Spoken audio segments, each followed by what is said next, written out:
du gouvernement rwandais qui aligne malheureusement des argumentaires fondés sur du mensonge en prétextant que les forces armées de la République démocratique du Congo avec les FDLR travaillent à attaquer le Rwanda, ce qui est totalement faux, et en prétextant qu'il existe un discours de la haine contre la population rwandophone porté par des autorités publiques en République démocratique du Congo.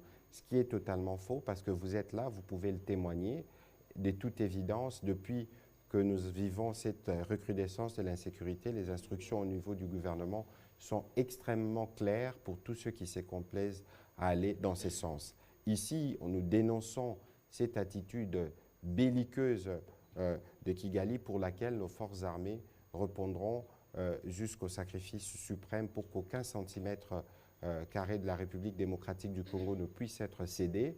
Vous avez aussi suivi qu'il a été dit que le président de la République devrait prendre la parole dans les prochains jours pour fixer les cas parce qu'il est question pour nous de défendre l'intégrité de notre territoire. Voilà, on va commencer avec la série de questions. On va commencer par Paul Matendo.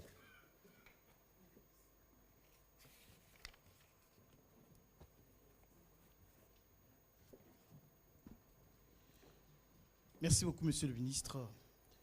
Vincent Karega, expulsé de la RDC, c'est une décision courageuse du gouvernement. Beaucoup de voix s'élèvent pour demander encore au gouvernement de prendre une autre décision courageuse, celle de quitter l'East African Community. Comment vous réagissez? Petite question. Beaucoup de gens disent que c'est un signal fort que le gouvernement donne en face du monde. Mais Karega sort de la RDC par le Brazza. Est-ce que le Rwanda ne donne pas un autre signal fort au gouvernement en disant que nous pourrons entrer par Kinshasa, nous pouvons entrer à Kinshasa par le Brazza? Bon, je ne voudrais pas aller dans les supputations. Il aurait pu choisir n'importe quelle destination pour sortir du territoire national. Cette expulsion est arrivée parce que vous savez d'ailleurs, depuis plusieurs mois, les compatriotes, même ici, je pense que nous avions eu à répondre à cette question, pourquoi vous n'expulsez pas l'ambassadeur rwandais? Un ambassadeur a pour mission de s'assurer de maintenir les rapports entre les deux États pour que s'il y a des problèmes, que cette facilitation s'efface. Je ne pense pas que c'était le cas pour lui. Mais ceci dit, si on l'avait gardé ici en République démocratique du Congo, c'est parce que fidèle à nos engagements, le président de la République voulait toujours garder des fenêtres pour que nous puissions avoir des espaces de discussion avec le voisin rwandais.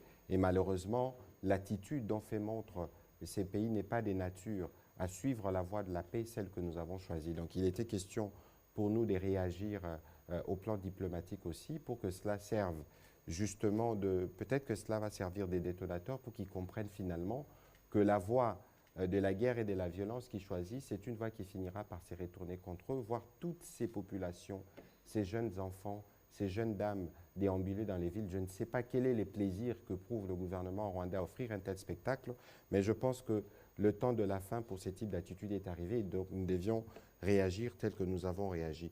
Pour le reste, je ne voudrais pas aller dans la spéculation parce que Vous dites? Bon, écoutez, nous venons d'adhérer à la Eastern African Community, qui est un regroupement qui compte 6 pays. Ce n'est pas parce qu'il y a des difficultés qui sont d'ailleurs traditionnelles pour le Rwanda, parce que finalement, dans la ligne doctrinaire de ce pays, c'est de penser qu'on peut construire que dans le mensonge. Vous avez vu que le président de la République, quand il est arrivé, il a fait le choix difficile de reconstruire la paix dans la sous-région avec chacun de nos pays voisins. Le président de la République est parti au Rwanda en juin 2021. Le président Kagame est venu à Goma et vous avez vu de la manière la plus transparente, des accords ont été signés notamment pour protéger les investissements. Et il y a des accords, un accord qui a été parrainé, un protocole d'accord entre une compagnie rwandaise d'Iter Limited et la société qui produit de l'or ici, Sakima, parce qu'il y avait un besoin de commencer à parler économie pour les biens de nos populations. Mais je pense que cet agenda transparent et clair qui a été proposé, parce qu'il faut considérer ici, il faut d'ailleurs faire la nette démarcation entre le pouvoir rwandais et la volonté du peuple rwandais, parce que fort malheureusement, dans les mesures des rétorsions que nous allons prendre, c'est les populations qui vont subir l'attitude d'un pouvoir qui est coutumier des violences. Malheureusement, ce n'est pas cette violence qui va définir la suite de nos rapports, et ce n'est pas parce qu'il y a cette attitude belliqueuse vis-à-vis du voisin rwandais que nous allons quitter l'Eastern African Community. De toute évidence, si telle est l'option, si telle doit être la conséquence, le moment venu, les instances habilitées se prononceront. On va prendre les questions de Richard Chako, et puis ce sera Madame Pamela Amunazo.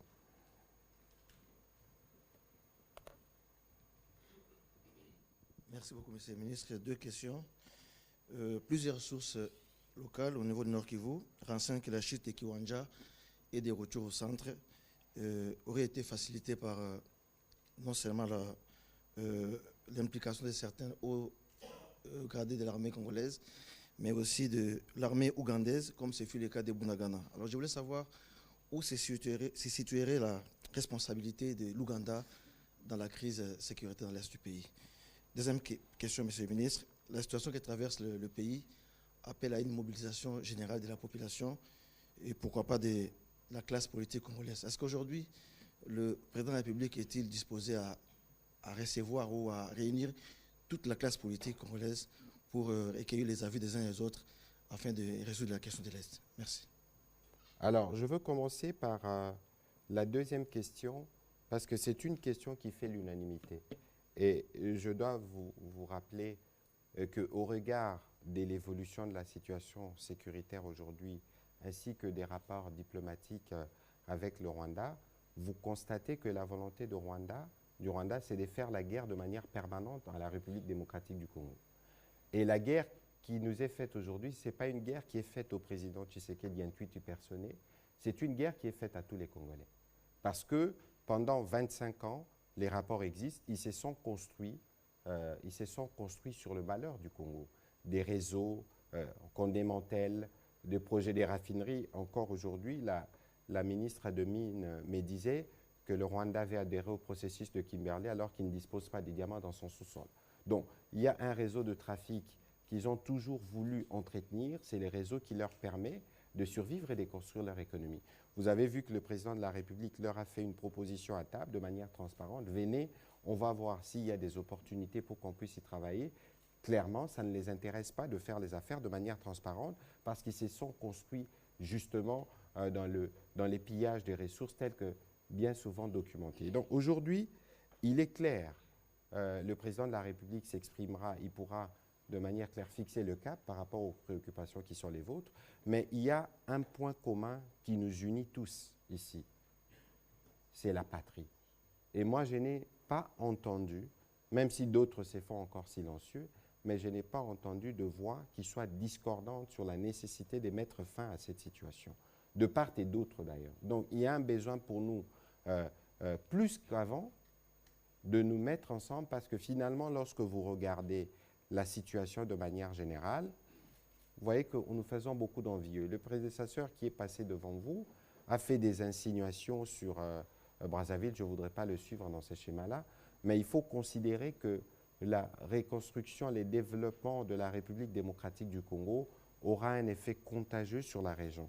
Je n'ai pas envie de nous rappeler les années 70, les années 80 et les rôles que la RDC jouait pour le monde à l'époque. Et donc, on peut comprendre que le calcul stratégique de certains, c'est de considérer que le Congo doit rester faible. Mais le Congo ne peut demeurer dans la faiblesse que si nous, les leaders congolais, nous continuons à être divisés, y compris sur ce qui nous est les plus précieux.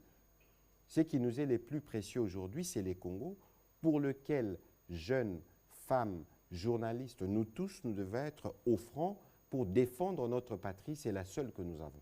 Ce n'est pas parce qu'il ne faut pas laisser les gens penser qu'ils peuvent s'hasarder à prendre 1 cm² du territoire que, bon, voilà, les Congos est trop grand pour être gouverné par des Congolais. Ce n'est qu'en lançant un message, une réponse d'unité que nous pourrons démontrer à la face du monde que nous sommes nous-mêmes les mieux placés pour assurer notre défense. Il faut que cela soit bien clair, sinon cette situation ne perdurerait pas depuis autant d'années. Et je pense que cette fois-ci, ça doit être la dernière, parce qu'on ne va pas, pendant toute une génération, s'il faut prendre les départs du génocide en 1994, être dans une situation de détresse, compter des femmes violées, des enfants qui ne vont pas à l'école, des avenirs gâchés. Cette fois-ci, je pense que le moment est venu pour nous tous de nous lever et de mettre un terme définitivement à cette situation qui plombe finalement notre développement. Vous avez suivi ici avec le ministre des Finances qui vous a dit que les dépenses sécuritaires ont explosé 10 fois plus. 10 fois plus pour les secteurs de la sécurité parce que c'est une armée que nous devons reconstruire.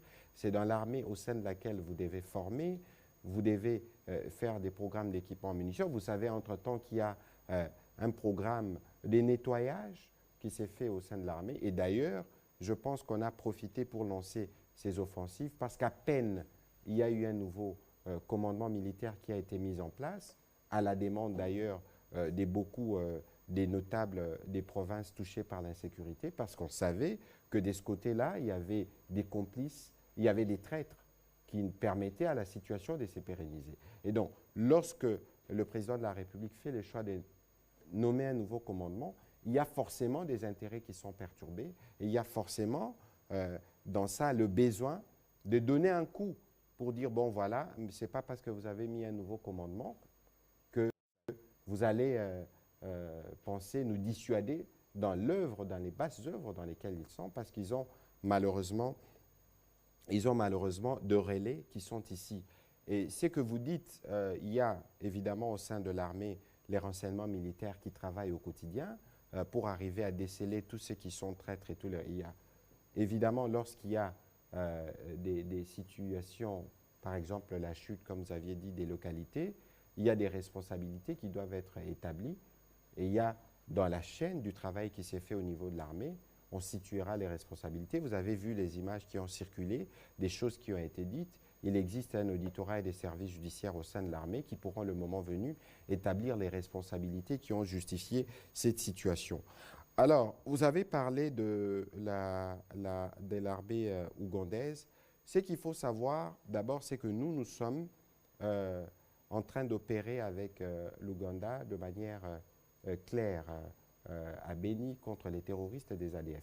Nous avons évidemment entendu des informations dans ce sens, disant qu'il y a eu une implication, qu'il y aurait eu une implication de l'armée ougandaise dans les événements qui se sont passés. C'est des faits qui sont en train d'être retracés. Et les moments venus, dès que les détails seront prêts, nous pourrons vous donner la position du gouvernement quant à ça. Voilà, on va prendre les questions de Madame Pamela Amunazo, puis ce sera Clément Mwamba. Merci, Monsieur le porte-parole, pour la parole. J'ai 3 petites questions. La première, Vincent Karega quitte la République démocratique du Congo. Qu'est-ce que ça va changer à la situation actuelle? La deuxième question, Monsieur le porte-parole, concerne la situation dans l'Est, ce qui s'est passé notamment le week-end. Selon certaines sources, les forces armées de la RDC n'ont pas combattu pour protéger ou sauver, on va dire, Rutshuru Centre et Kiwanja. Est-ce qu'aujourd'hui, à ce jour, on peut dire que l'armée est capable de ramener la paix dans cette partie sans qu'il y ait négociation ou uniquement avec les armes? De toute évidence, on nous force la main justement pour aller négocier avec des groupes terroristes.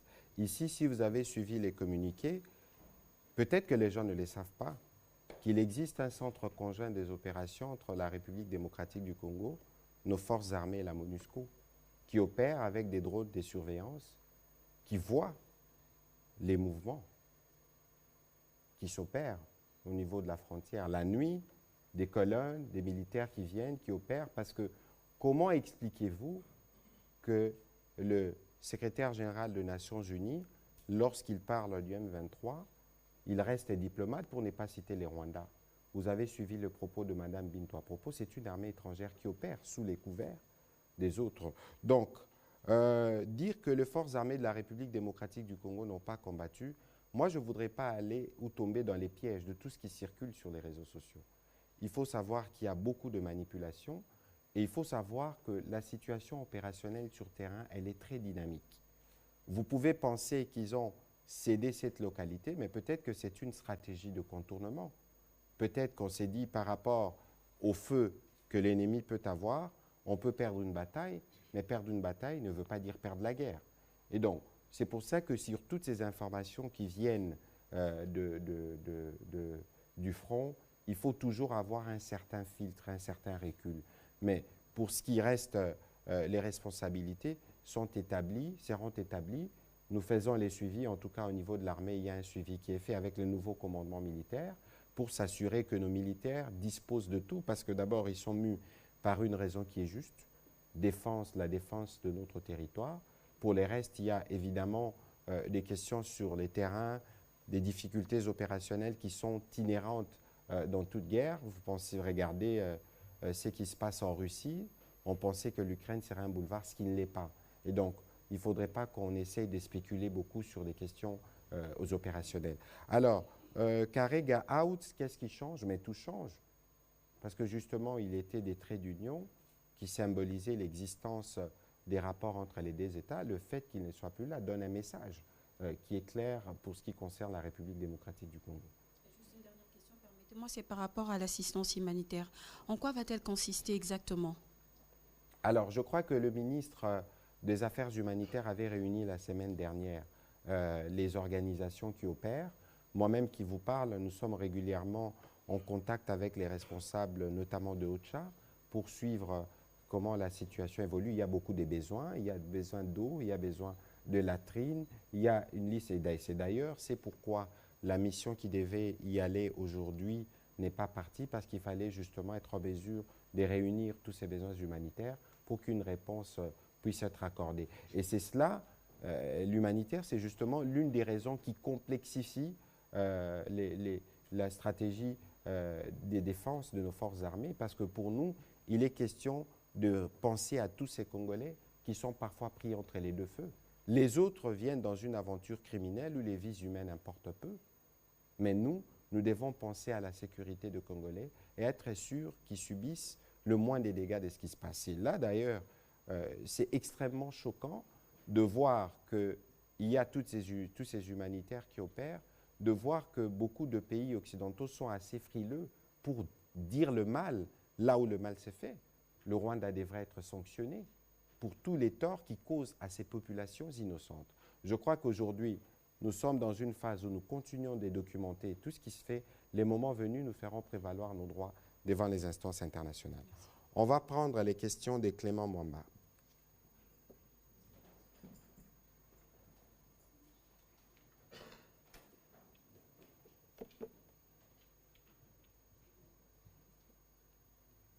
Merci, Monsieur le Ministre.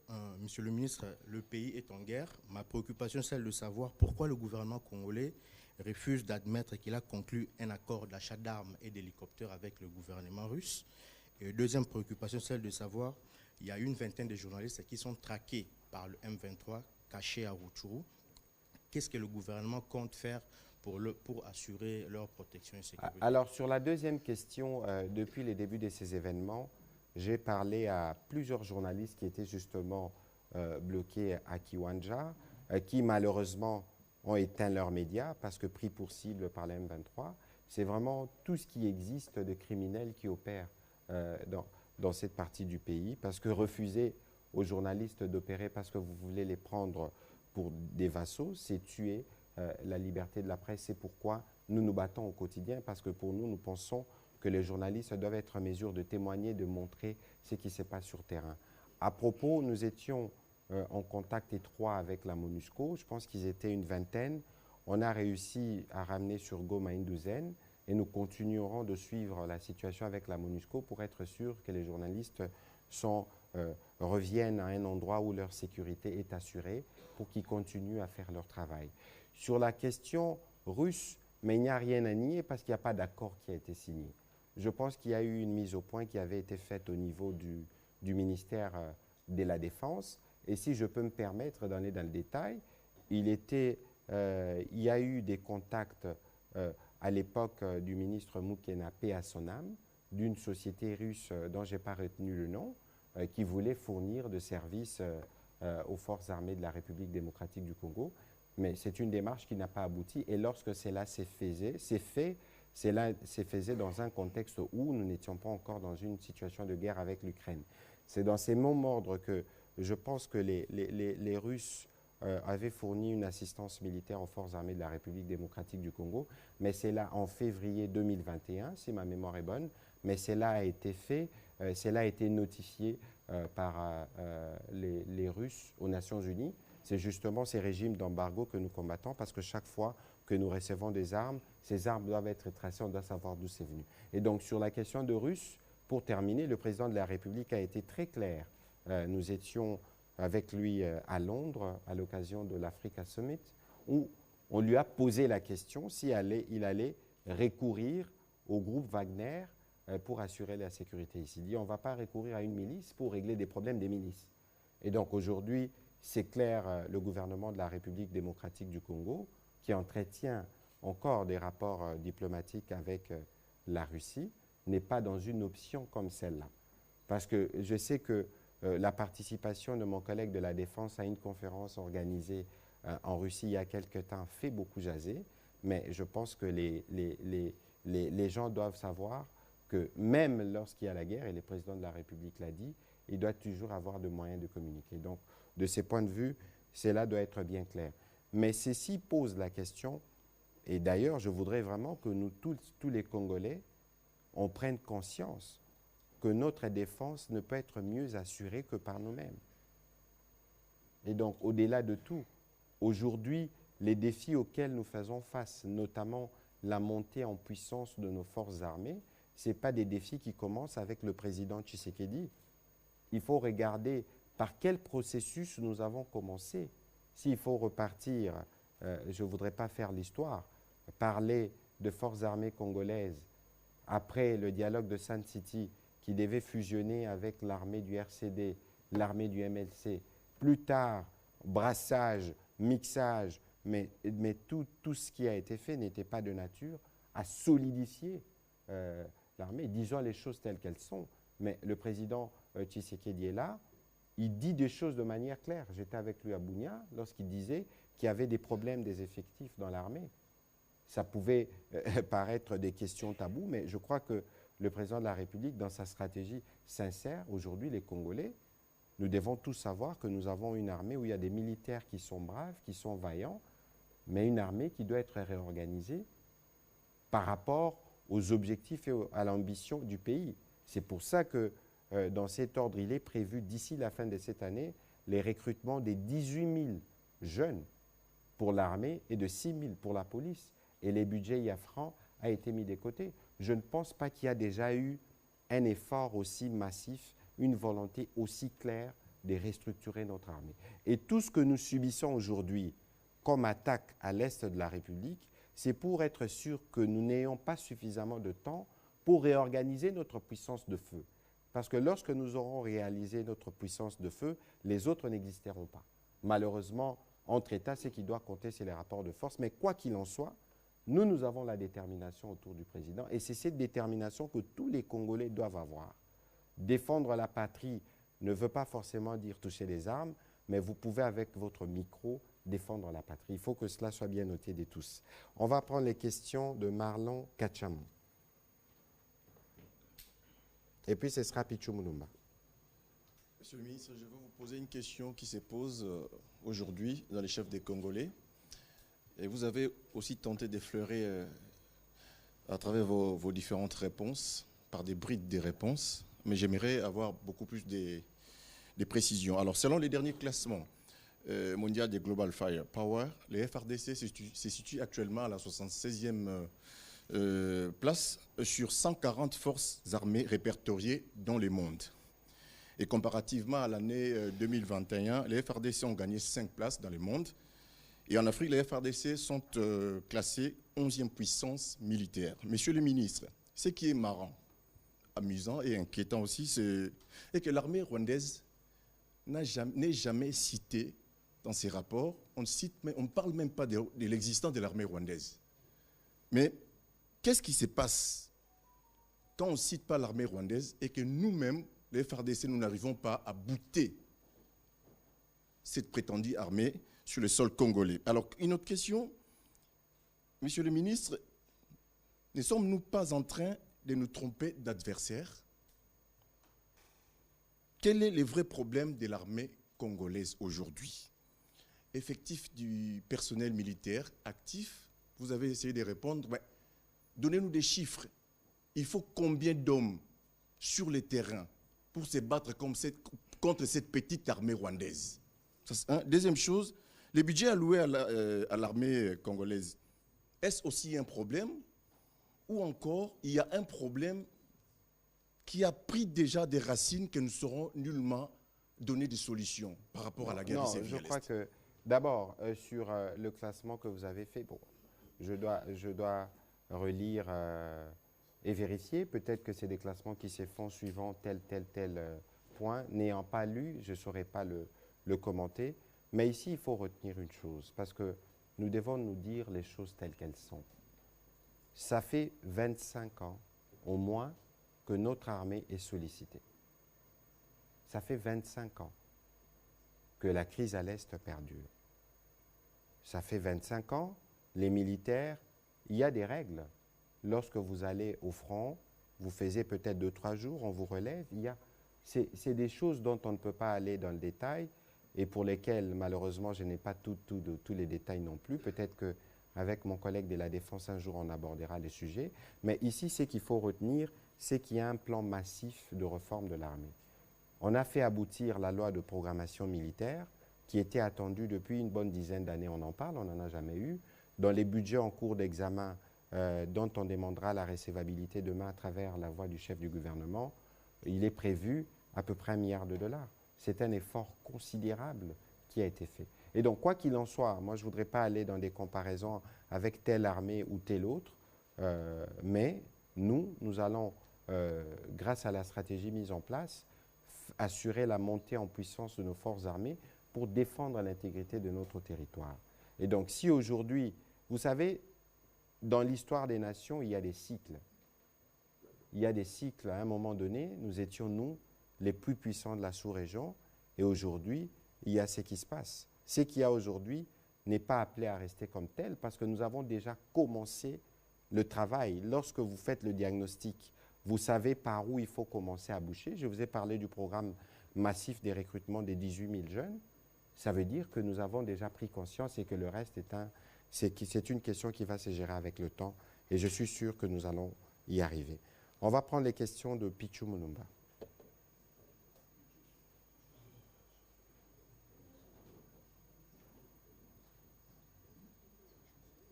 Merci, Monsieur le ministre, pour la parole. J'ai juste, je crois, 2 petites préoccupations. Vous l'aviez dit d'ailleurs que les pays occidentaux sont encore loin d'indiquer le mal par rapport à ce qui se passe dans l'Est. Aujourd'hui, tout est clair, on le sent, l'hypocrisie et l'indifférence de cette communauté internationale dans des appels clairs lancés et le preuve brandie par votre gouvernement. Il y a des analystes qui font même une corrélation directe entre la vente des blocs pétroliers et gaziers et la recrudescence des combats du coup lancés par les M23. Si tel est le cas, la RDC n'est-elle pas en face d'une guerre contre les puissances qui pillent depuis toujours les ressources naturelles dans l'Est, les mêmes puissances que vous, les gouvernements congolais, appellent pour stopper l'agression? Et si vos cris de dénonciation ne sont pas entendus, quel est le plan B? Bon, écoutez, il n'y a qu'un seul plan que nous devons avoir, c'est d'être en mesure d'assurer la défense de notre territoire.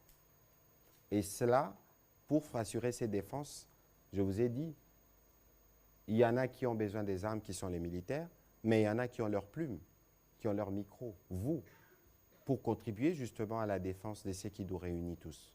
Et donc aujourd'hui, il ne faut pas, et cette expérience doit nous conforter davantage à l'idée que nous devons véritablement prendre conscience du rôle de notre pays et de ce que nous, citoyens congolais, avons comme responsabilité par rapport à ce pays.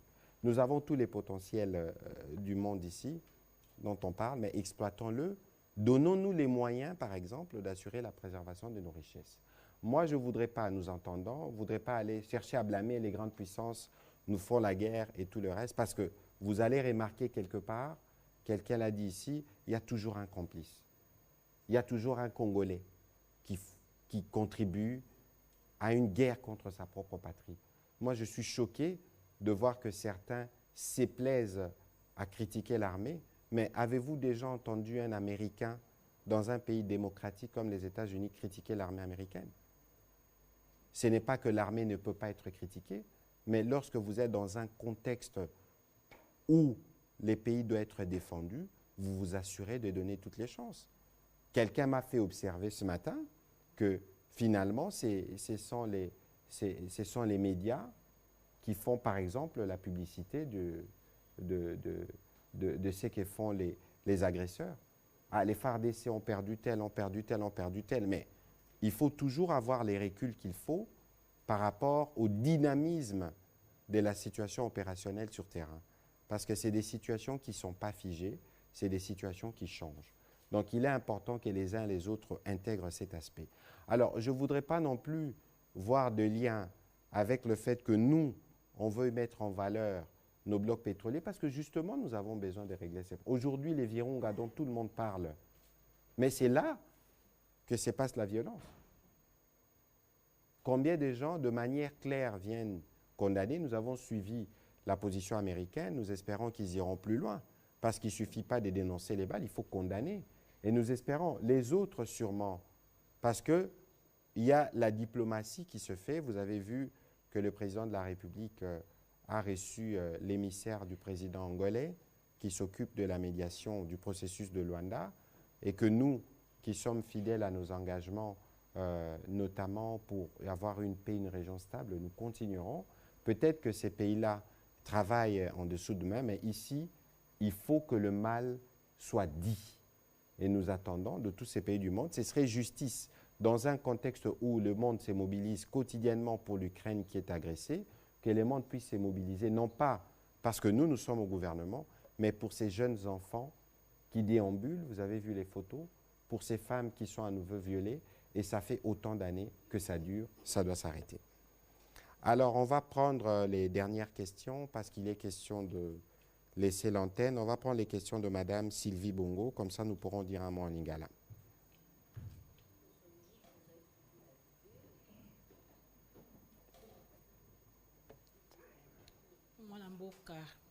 Patrick Mouyaya, merci. Nalibako pesi lisusu.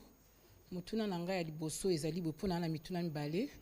Na 2013, M23 balunga kiango. Na FRDC na biso kaka mokoyo. Na moto ya mboka alaki bongo mwana mboka Joseph Kabila Kabange. Avantage ezali lelo komona ete azana mboka chef d'état-major général à l'époque général Didier Tumba azana mboka ba acteur moi mingi o babundaki pona likambo bazana mboka. Atako lelo coalition FCC cash et Zarali sous-souté. Est-ce que toko komona tete ba konzi mibale o yakala na o ya lelo président Félix Tshisekedi ba vanda nande konae pona ko sololande to monaki ni États-Unis tango Ben Laden azako tungisa to mona image moko etikala historique président Obama, Clinton na Bush couvant des scamons pour la solution en boka parce qu'il y a intérêt en boka il faut aller collaborer intérêt politique. Yami Balé ezali ou etali force régionale ou esengeli ya solo to mona ki armée à Kenya et si esili yaki petozo ke si ekei ya Soudan to ki ata solote kaka Burundi nde ezali na kanisa ceux qui na za libunga ko sungangai. Est-ce que les hôtels été que Sengeli Nabiso to compter plus sur les FRDC parce qu'ils ont la MONUSCO, ils ont la force régionale, jamais bako lingamboka, jamais bako kufela mboka, le lenge FRDC ko kufela mboka na biso. Bon, il y a liboso et l'autre il faut c'est que la force régionale on a l'air éco makawa, bazalaka toujours na basoda o ya biso. Parce que baebi mabele na biso koleka bisote.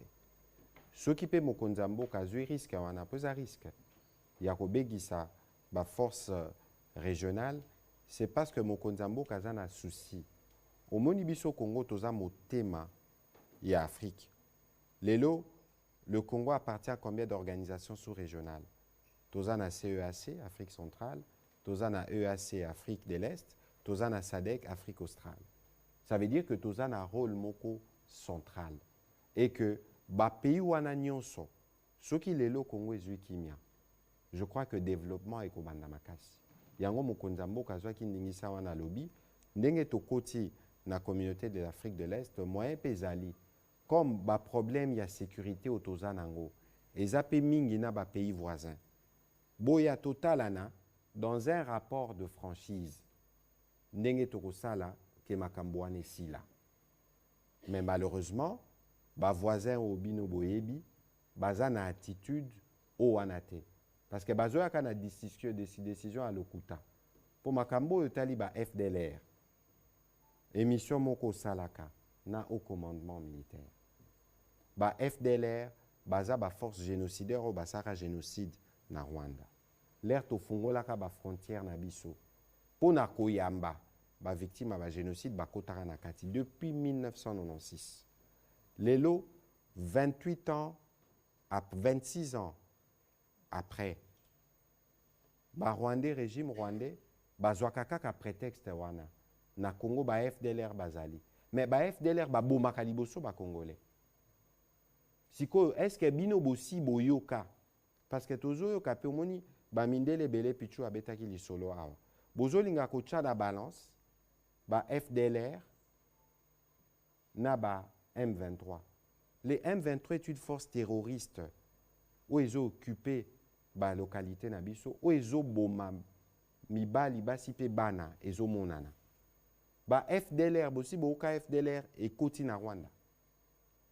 Ce qui bazalaka. Po ba force o ya biso. To si to préparer pe document moko toko démontrer que waneza ba raison ya lokuta. Waneza ba prétexte oyo bazana ba agenda kachende to barana lopoto o balingi Congo ezala na kimiate po bango ba continuer ko prospérer na mukongo wa Congo kasi lelo biso nyonso na sima président Tshisekedi toza rotelema evre wana ekosimba te na motuna na yo olobi makambu ya M23 ndenge salamaka na 2013 omoni mama Sylvie il faut